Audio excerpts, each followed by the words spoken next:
Hal tersebut disampaikan Ketua KPUD Kota Bogor Samsudin di sela tes wawancara calon anggota PPS di kantor KPUD Kota Bogor, Jawa Barat. Menurut Samsudin, pihaknya tengah menseleksi sebanyak 920 pendaftar, yang diantaranya sebanyak 558 mengikuti tes tertulis dan 472 orang mengikuti seleksi wawancara. Dari hasil seleksi ini, KPUD Kota Bogor hanya memilih sebanyak 204 orang yang dianggap memenuhi syarat sebagai PPS dan akan dilantik pada Februari 2023 mendatang. Saat ini kami sedang melaksanakan proses rekrutmen untuk PPS, di mana ada 920 pendaftar, kemudian 558 ikut seleksi tertulis, 472 orang ikut seleksi wawancara, ada 204 orang yang akan dilantik menjadi PPS, 3 orang di setiap kelurahan. Sesuai kebutuhan berarti ya? Betul, sesuai kebutuhan dan regulasi bahwa PPS atau panitia pemungutan suara di tingkat kelurahan adalah 3 orang. Berarti kalau 68 kelurahan berarti 204 orang. Alhamdulillah KPU RI telah melakukan terobosan untuk merekrut badan ad hoc ini, baik PPK maupun PPS itu dengan online.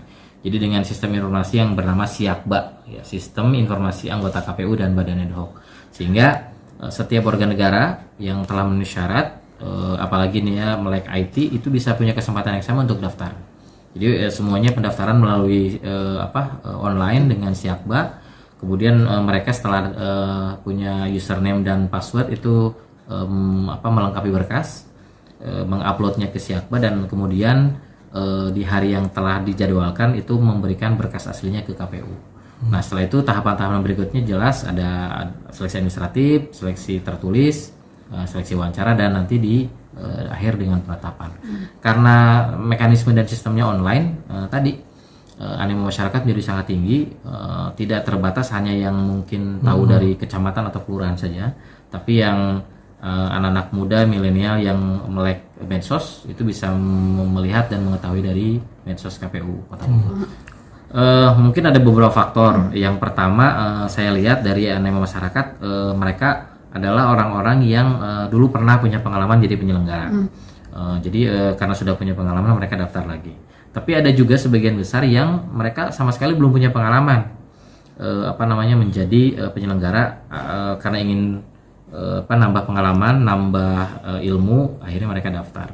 Yang ketiga, kami lihat yang daftar itu juga adalah memang yang fresh graduate, yang belum punya pekerjaan, sehingga mungkin dengan menjadi penyelenggara bisa menjadi pekerjaan untuk mereka. Yang keempat sebenarnya yang unik, di antara sekian banyak yang daftar itu ternyata juga bukan yang betul-betul tidak punya pekerjaan, tapi rata-rata sudah punya pekerjaan. Nah, itu mereka melihat bahwa dengan menjadi PPK atau PPS, pekerjaan utamanya tidak terganggu, tapi mereka tetap bisa berkontribusi. Selain itu, untuk di tahun politik ini, animo masyarakat yang ingin menjadi anggota PPS dan PPK terbilang besar.